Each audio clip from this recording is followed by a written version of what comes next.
இன்று நாம் பார்க்க போவது உபநிஷத்துகள் பற்றி. உபநிஷத்துகள் இந்து மதத்தில் மிகச்சிறந்த ஒரு நூல்.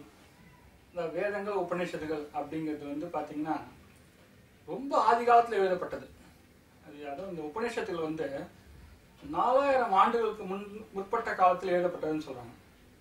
இப்போ நம்மளுடைய எல்லா மதங்களுமே இன்னைக்கு பெரிய மதங்களாக இருக்கிற கிறிஸ்தவ மதம், இஸ்லாம் மதம், இந்து மதம், இந்த மதத்துக்கு வேறே கிடையாது. இது அந்த காலத்துலேருந்தே போய் வந்துட்டு இருக்கு. ஆனால் இப்போ இந்த மதங்கள்லாம் 2000 வருஷம், ஈவன் ஆதிசங்கரோட சிந்தனைகள்லாம் கூட பார்த்தீங்கன்னா ஒரு 2000 வருடத்துக்கு உட்பட்டதான். ஆனால் இந்த உபநிஷத்துக்கு 4000 வருடங்களுக்கு அப்பாற்பட்டது அப்படின்னு சொல்கிறாங்க. ஆனால் அந்த கருத்துக்கள் பார்த்தீங்கன்னா மிகவும் ஆச்சரியப்படத்தக்க விதத்தில் மிகவும் அழகாக இருக்குது. அதுதான் நான் இதை படித்து வியந்து போகிறது. ஸோ அதனால் இந்த உபநிஷத்துக்களை படிக்கிறது எல்லாருமே ஒரு முறை படிக்கணும். அந்த கருத்துக்களை புரிஞ்சுக்கணும். இது இந்து மதமே கிடையாது, உலகத்தில் பிறந்த ஒவ்வொரு மனிதருக்குமே பொருத்தம். அந்த மாதிரி சிறந்த கருத்துக்கள், இன்னும் சொல்லப்போனால் ஒரு அறிவியல் அடிப்படை கருத்துக்கள் மாதிரியே சொல்லணும். இன்னைக்கு அறிவியலில் இந்த மிக நவீனமாக என்ன கண்டுபிடிச்சாங்களோ அதில் நிறைய கருத்துக்கள் இதோட ஒத்து வருது. இந்த இப்போது ஐன்ஸ்டீன் கண்டுபிடிச்ச தியரி ஆஃப் ரிலேட்டிவிட்டி அப்படின்னு சொல்லுவாங்க. அந்த கோட்பாடோடு நிறைய ஒத்து வரக்கூடிய சிந்தனைகள் இதில் இருக்கு. இப்போ இதில் பார்த்தீங்கன்னா 108 உபநிஷத்து இந்த உலகத்தில் எழுதியிருக்காங்கன்னு சொல்கிறாங்க.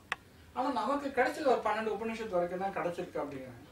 இன்னும் சில உபநிஷத்துகள் அவங்க தேடுறாங்க, கிடைக்கிறது, அந்த மாதிரிலாம் இருக்கு. இதில் இந்த முண்டக உபநிஷத்து அப்படின்னு சொல்லி ஒரு உபநிஷத்து, அதில் இருக்கிற ஒரு ஸ்லோகத்தோட மொழிபெயர்ப்பு நான் அதில் போட்டிருக்கேன். இந்த உபநிஷத்துக்கெல்லாம் பார்த்தீங்கன்னா சமஸ்கிருதத்தில் தான் அந்த காலத்தில் எழுதப்பட்டது. ஆனால் சமஸ்கிருதத்திலேயே நம்ம படிக்கணுமா அப்படின்னா அப்படி ஒன்றும் அவசியம் கிடையாது. சமஸ்கிருதத்திலே படிக்கணும்னு சில பேர் சொல்லுவாங்க. அந்த சமஸ்கிருதத்தில் படிக்கும்போது நீங்கள் அர்த்தம் புரியாமல் படிப்பீங்க. அர்த்தம் புரியாமல் படிக்கிற எதுவுமே மனசில் பதியாது, பக்தியை உண்டாக்காது. அந்த அர்த்தத்தோடு படிக்கும்போது தான் பக்தி உண்டாகும். நான் இப்பொழுது சந்தோஷமாக இருக்கிறேன் அப்படின்னு நீங்கள் சொல்லும்போது தான் நீங்கள் சந்தோஷமாக இருப்பீங்க. அது புரியாத ஒரு இந்தி மொழியிலையோ, ஒரு ஸ்பானிஷ் மொழியிலையோ, ஒரு ஜாப்பனீஸ் மொழியிலையோ அவங்ககிட்ட யாராவது சொன்னாங்கன்னா அந்த அர்த்தம் புரியாத வரைக்கும் அவங்க மனசுக்கு சந்தோஷம் வராது. இதுதான் உண்மை. அதனால இந்த ஒவ்வொன்றுக்கும் நம்ம அர்த்தம் புரிஞ்சுக்க வேண்டியது ரொம்ப நல்லது. இப்போ இந்த உபநிஷத்து, முண்டக உபநிஷத்தில் பார்த்தீங்கன்னா இந்த ஸ்லோகம் மிகவும் சிம்பிளானது.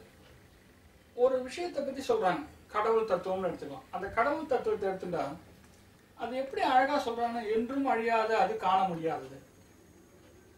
இப்போ இந்த கடவுள் அப்படிங்கிறது எனர்ஜி இஸ் காட்னு சொல்லலாம்.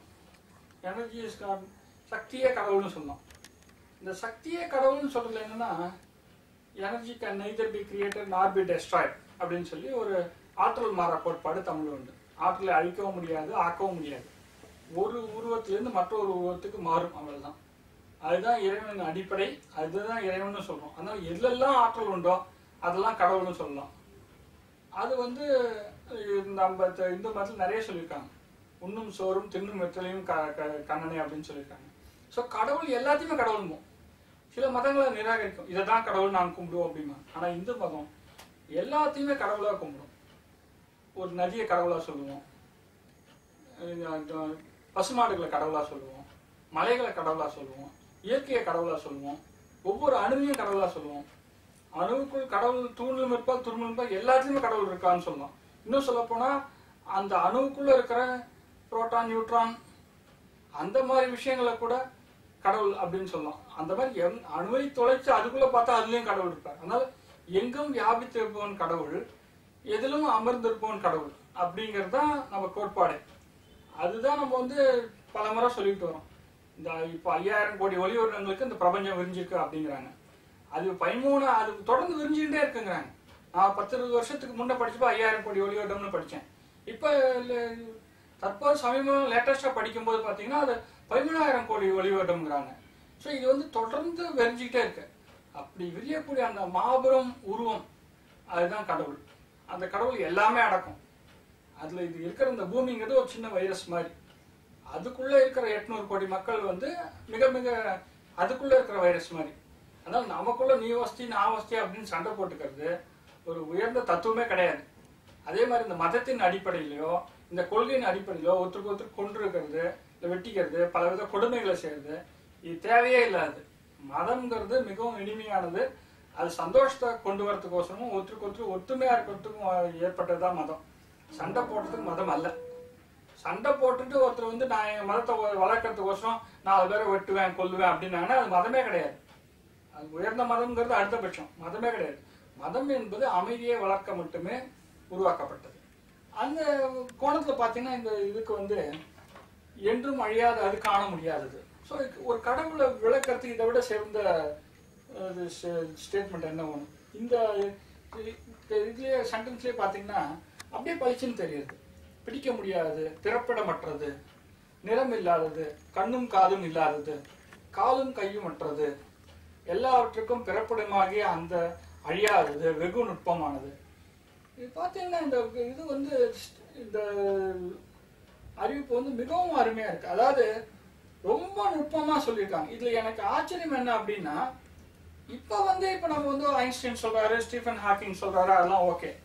ஆனா அன்னைக்கு 4000 வருஷத்துக்கு முன்ன இதை வந்து இவ்வளவு சர்வசாதாரணமா சொல்லிட்டு போயிட்டாங்க அப்படின்னு நினைக்கும் போது அதே தான் இன்னைக்கு அறிவியலும் சொல்லுது.